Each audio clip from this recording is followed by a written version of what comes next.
Aujourd'hui, vidéo exceptionnelle, prépare-toi à être transporté dans un métier où la faune règne en maître. Suis-moi, on part à l'aventure.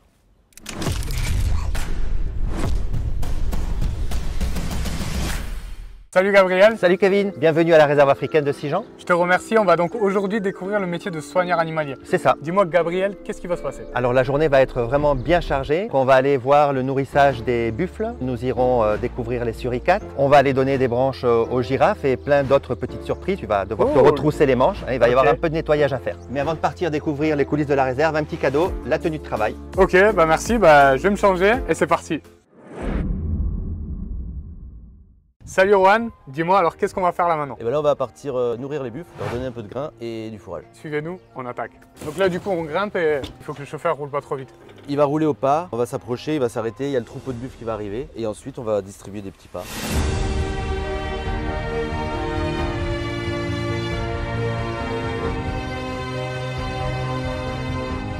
Et ça c'est la copine, elle nous laisse la caresser, on peut lui donner du grain. Là si je lui donne, elle le prend? Tu peux, ouais. Et du coup, comment elle s'est habituée comme ça?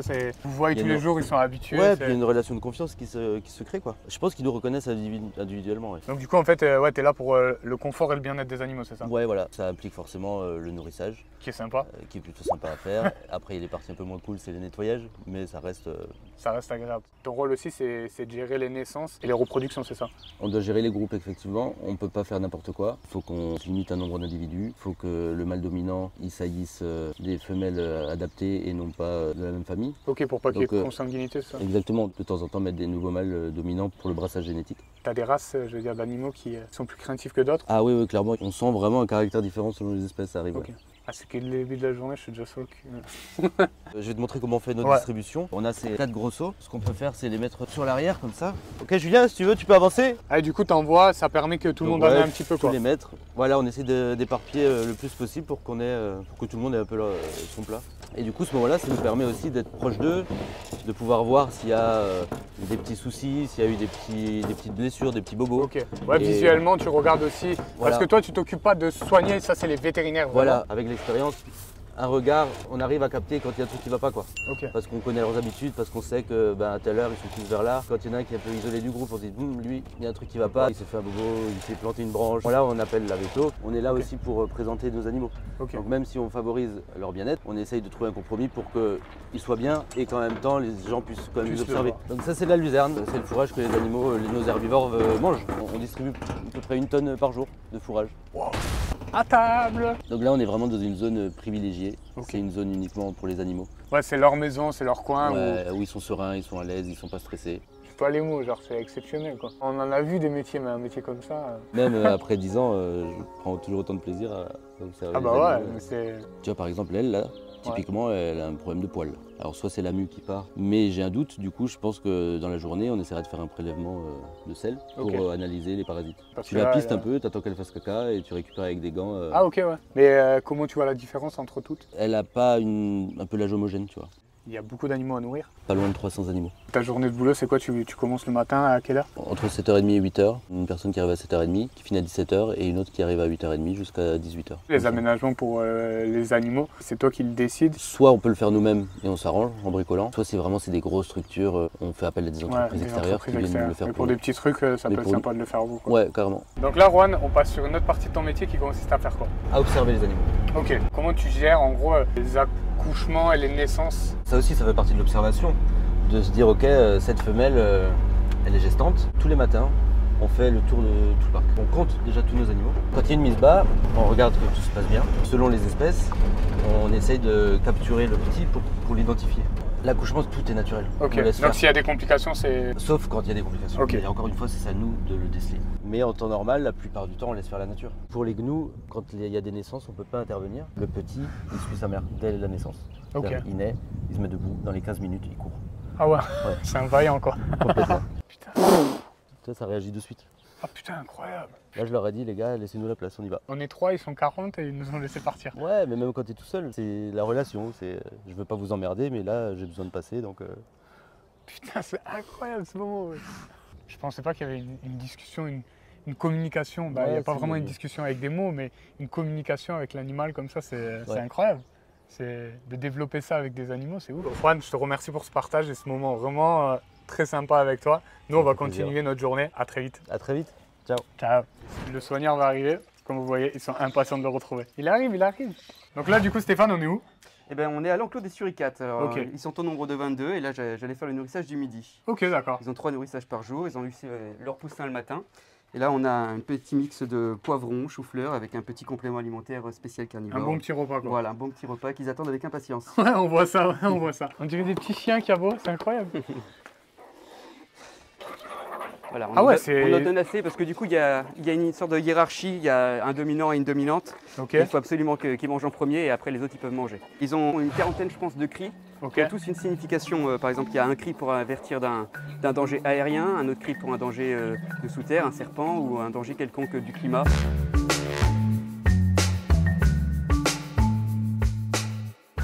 Dans le système hiérarchique, ils ont tous un rôle bien spécifique.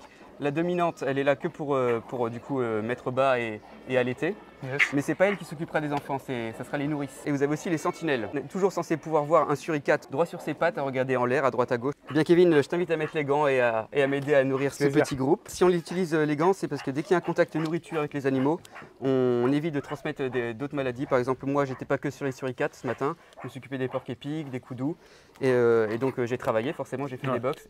Et donc il peut y avoir des matières fécales ou quelle que soit la matière que j'ai sur mes mains, je ne peux pas le transmettre dans la nourriture que je donne à la prochaine espèce. Je t'invite à en prendre.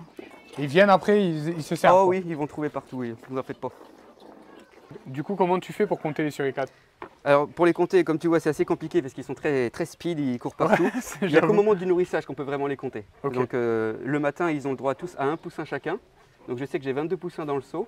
Donc quand je les nourris, je donne déjà un gros paquet pour que le dominant et la dominante mangent tout de suite et comme ça, il n'y a pas de bagarre. Et j'en garde toujours un ou deux sur moi pour voir s'il y a bien 2 suricates qui n'ont pas envie leur poussin. Ah ok, voilà. Ah bien, comme ça tu es sûr que tu as tout le monde. C'est ça. Et du coup ça fait combien de temps? 1 an que tu fais ce métier, c'est ça? Voilà, ça fait 1 an que je fais ce métier. Moi j'ai fait une petite reconversion professionnelle et puis j'ai écouté le choix du cœur et un métier de passion qui m'a toujours plu. Et toujours écouter le cœur. C'est exactement ça. Bon l'équipe, on a fini de nourrir les petits timons de Timon et Pumba. On continue notre aventure. Donc voilà l'équipe, maintenant on est au nourrissage des pélicans. Malheureusement, je ne peux pas les nourrir parce qu'ils ont confiance qu'en leur soigneur. Ah ouais. Et il l'a gobé, Lydia.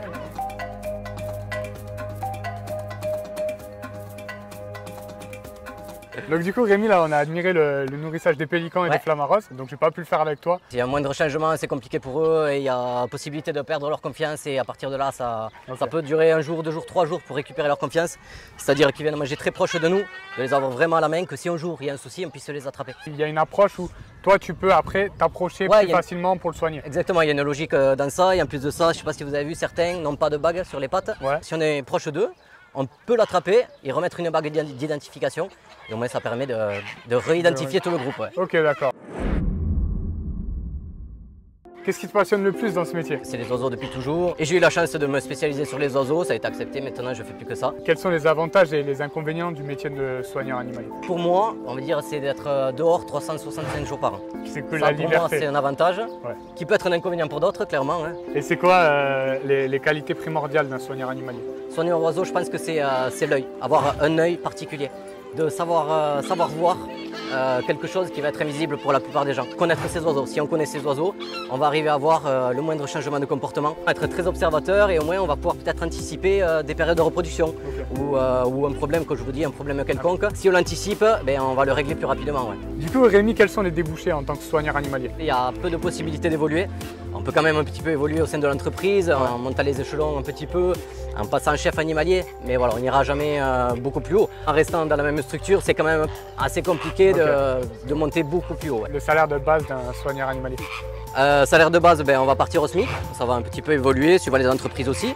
On peut avoir des primes, c'est un salaire qui part d'en bas et après, voilà, avec l'ancienneté, ça augmente petit à petit. Écoute Rémi, je te remercie en tout cas pour tous tes conseils sur le métier. Avec plaisir. Et j'espère te revoir très vite. Ouais, avec un peu de chance.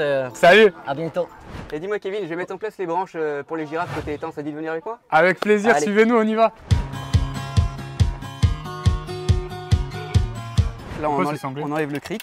En fait c'est juste pour caler les branches. Ok, d'accord. Parce qu'elles ont tellement de force que du coup si on ne fait pas ça, celle-ci on l'enlève? Elles vont partir. Ouais, ça c'est l'usager, on la stockera là-bas. On passe bien devant la sangle. Il faut avoir une bonne prise quand même. Parce que ça... Et encore, tu chopes pas le vent. Ah, c'est pour ça qu'il est musclé. Oui, c'est ça. En fait on simule un arbre qui repousse bizarrement tous les jours pour elles. Ouais, c'est ça. Et vous allez voir quand je vais ouvrir aux girafes du coup après l'animation, elles vont directement se diriger vers ici pour remanger les branches. Et du coup, là, on peut pas rester les voir manger ou... Et non, et pour raison de sécurité, parce que du coup, on aimerait bien qu'elles conservent aussi leur comportement naturel, on va s'éloigner et les laisser librement aller là où elles veulent. Et là, l'animation devrait être finie parce que j'entends plus le micro de l'animatrice. Ça veut dire que je peux sortir le véhicule, ouvrir aux girafes, et là, vous allez pouvoir voir le spectacle des girafes qui se déplacent jusqu'ici. Okay. Donc voilà l'équipe, Stéphane va ouvrir aux girafes pour qu'ils puissent déguster leur festin. C'est incroyable.